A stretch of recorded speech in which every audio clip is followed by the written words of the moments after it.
The Old Testament prophet Jeremiah was known as the weeping prophet because he wrote a book lamenting the corruption and eventual destruction of Jerusalem. The title Angry Prophet would be a suitable description of Gerald Celente, founder of the TrendsResearchInstitute and publisher of the TrendsJournal. Although Celente makes no claim to a divine supernatural gift, he's been uncannily accurate in predicting significant social and economic trends.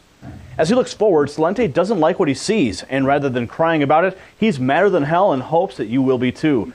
Gerald, welcome back to the program. Years ago, you warned that we were headed into another global war. Last year, you said that the war you had foreseen had already begun. Where is that conflict being fought, and what is going to be its impact on our economy and our freedoms? It's being fought in many places around the world in different forms. So let's take what's going on in Egypt, for example. There was never an Arab Spring, and we've said that before it happened. What it is my saying, when people lose everything and have nothing left to lose, they lose it. It's corruption. Few people at the top of the pyramid getting all the dough and everybody else suffering. So there's riots in the street. Here comes the new boss, same as the old boss. We said that when the revolution happened. So you're seeing it again inflamed, and it's out of control. They won't be able to control it. Then move over to Syria. Same thing going on over there. It's a civil war being instigated by the Arab League and NATO. That's destabilizing the entire region. Look at Libya. Oh, that wonderful humanitarian mission that our president, Obama, started. You remember that one, that time-limited, scope-limited kinetic action. Nobody could call it what it is. So it's a war, and it's destabilizing the area, as it is down in Mali and other areas of North Africa. And then you go over to Yemen and Bahrain, take a trip over to Greece and Spain and Portugal. Portugal's collapsing in front of us, as is Spain and Greece. So there are different elements of war going on, whether it's class warfare, civil war, or regional wars. Oh, I forgot Turkey. How could I forget that? Millions of people taking to the streets for essentially the same reasons: corruption, wealth inequality, and repressive governments. And then we could take a march down to Brazil. Millions and millions of people taking to the streets for the same reason. So you see, Gary, what people think is that, oh, it's going to be another Pearl Harbor and the world will go to war. No, no, no. It's not the way it works. You have all these little wars going on, as I said, civil wars, wars in the region, people rebelling off with their head wars, and it builds up into a world war, and that's what we're moving into. Now, Gerald, you mentioned Syria, and John McCain was actually photographed in the company of al-Qaeda rebels in that country, and he says Washington should arm them in order to deter Iran. Why isn't McCain being prosecuted under federal law for providing material aid to al-Qaeda and detained indefinitely under the National Defense Authorization Act? Well, they only use that to get the people that they don't like. How come Bush and Blair and Cheney and Rumsfeld and Wolfowitz and all of the rest of those neocons that sent us to war against Iraq, and Colin Powell, how come they're not being brought up on war crime tribunals? Who knew what when? Why do we have to accept what they said when what they said was a lie? Who knew it was a lie, and who pushed it through as the truth? So you see, Gary, none of the heads roll in D.C. They're above the law. The law is just for the rest of us. Now, Gerald, yesterday, two supposedly independent countries, France and Portugal, denied their airspace to a plane carrying Bolivian President Evo Morales because they were afraid that Edward Snowden might be on board. This was done to appease the Obama administration. Did the Soviet Union have this much control over its satellites? Well, you know, yes. and the United States does too, even over the Soviet Union, as it appears.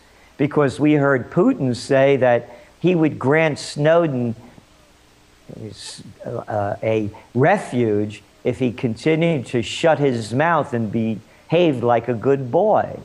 So when you see that the pressure the United States exerts over the rest of the world and how Snowden is not able to find any refuge, it's really astounding, particularly when you look back and see what happened in Ecuador with their president, Carrera, who first said he was going to grant Snowden asylum. And then he got a call from Joe Biden and changed his mind. And you're even seeing countries like Venezuela kowtow. If, you know, with their new president in there, it's a very different story than the old boss.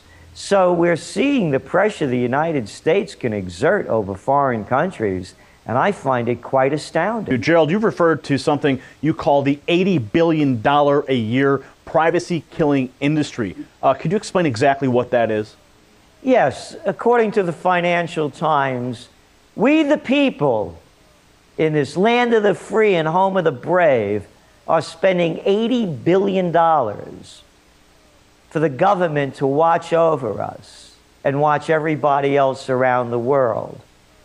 And just as Eisenhower warned us about a military-industrial complex taking over the nation and robbing us of the genius of the scientists, the sweat of the laborers, and the future of the children, the cyber-industrial complex is now taking over as well. According to the Financial Times, 850,000 private contractors are watching us. And then you look at the people who are involved in the schemes. As we heard the name Booz Allen Hamilton, Booz, it's a great one. Yeah, and the head of Booz over there is a guy named Mike McConnell. And you know where he came from? He's the CEO now of Booz. He was the national security advisor under Bill Slick Willie Clinton from 1992 to 1996. Isn't that nice? Talking about a revolving door. And check it out.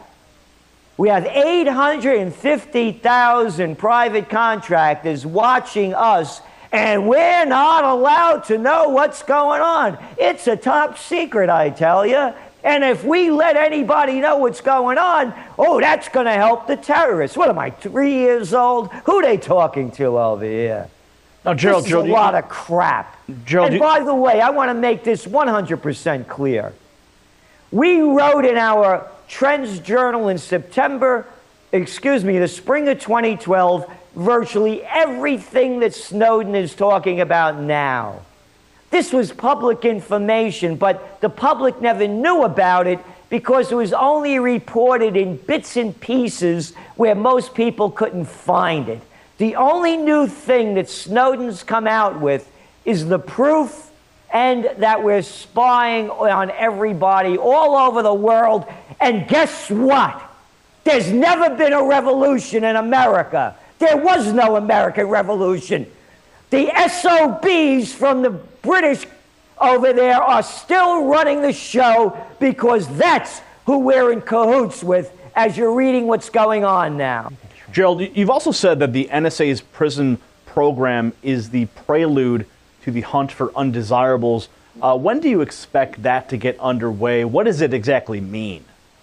What it means is that when this economy continues to decline, there's been no recovery. We see what's happening now with the markets since Osama Ben Bernanke came out on May 22nd and warned us that they were going to taper the money printing scheme and stop buying up bonds and rigging the bond market to $85 billion a month tune that they're doing it now and slow down the printing of cheap money.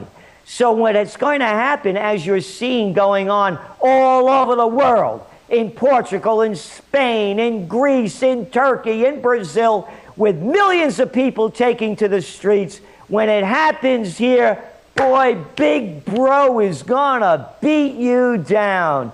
Orwell never dreamed of what they're doing now. So they're putting all of this security apparatus in place to keep the people in their place.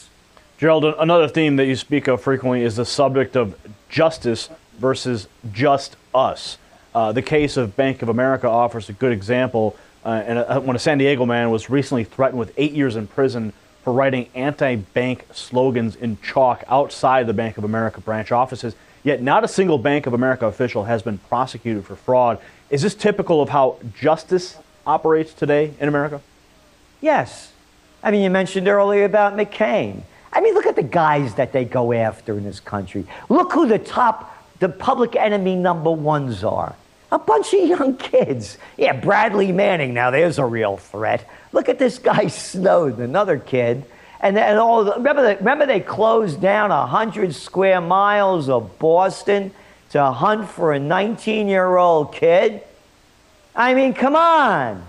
You know, there's not one. Or remember Obama? Hey, you liberals out there.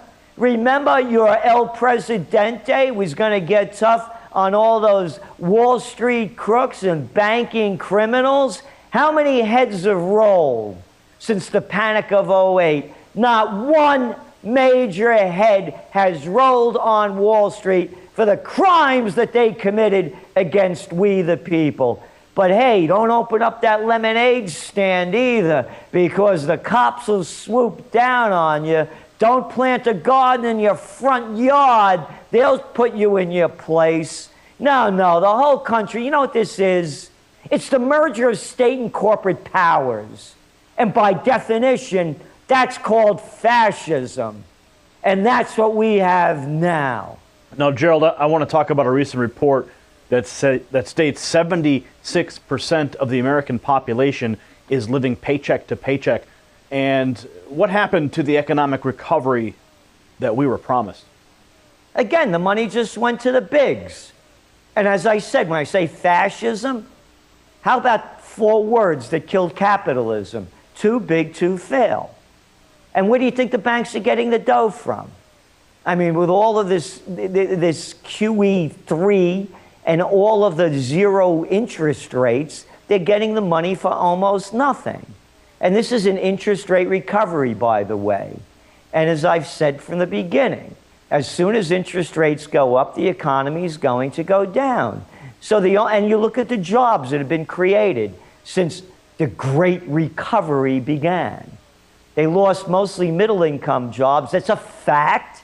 And most of the jobs that have been created are low-income paying jobs. That's a fact. Hey, you want to be a bartender or a waitress? There could be a job for you. How about in hospitality? Yeah, making beds in hotels. That's a swell career booster. Why not in ambulatory services, or how about home health care? Very essential jobs that pay nothing, because the only jobs that pay a lot of money are from the hedge funds and the other criminals that are robbing the nation. So there is no recovery. It's a cover-up, and the only money that they have dumped out has gone to the already 1%. They're bringing it up to a higher level. Now, Gerald, I want to talk about the gold and silver now, because some Americans have tried to save some of what they earn and preserve their wealth by buying gold and silver. What exactly is happening in the precious metals markets today? Have they been manipulated by political insiders?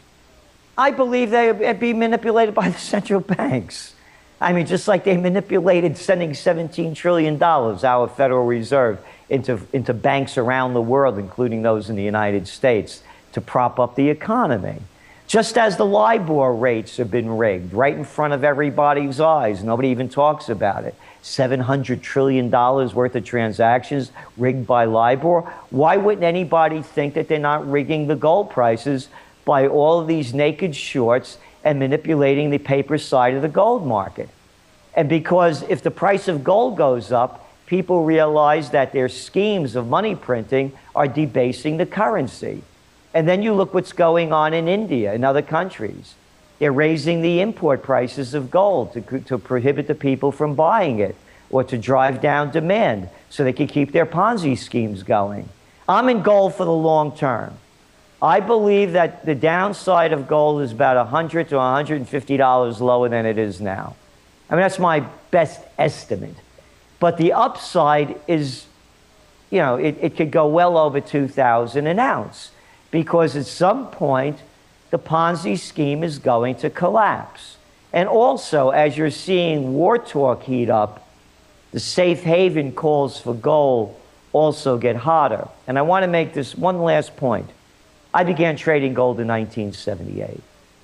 I remember when gold began to collapse in January 20th, 1980. I bought gold that day at the highest point in the trading day at $875 an ounce. I remember how the panic hit the streets. It's a very different emotion right now. Because back then, people weren't buying physical as they are now. And you know what happened when gold first started to collapse. The demand for physical skyrocketed. That didn't happen back then. And back then, there was no Russia. It was the Soviet Union. Everybody east of Berlin was locked behind the Iron Curtain. China wasn't doing business. You know, nobody even knew they had an economy. India, you know, the only thing people knew about India, they heard about a guy named, what was his name? Gandhi. You know, they know about India. What I'm trying to say, it's a global economy now. The market could only be rigged so much. And as I said, I'm in gold for the long term, and I'm not selling. Well, let's talk about practical advice. What can you give to Americans who understand the seriousness of our situation? Do what you can to change it, and begin by changing yourself. Are you in the best shape you could be spiritually, emotionally, and physically? Because when you get into that shape and you have courage, dignity, self-respect, you don't take the crap that these low-life sociopaths are dumping down on us, and you become more active. On the individual level, this is the summertime. Buy as much as you can local. Break the chains. Don't go to chain stores when you don't have to. Pay a couple of pennies more to support your local merchants. Build your community. Start at home. The grassroots, that's where it all changes. And again, as I don't give financial advice, but for me, you know, it's still Gerald Celente's GC's 3 Gs, guns, gold, and a getaway plan.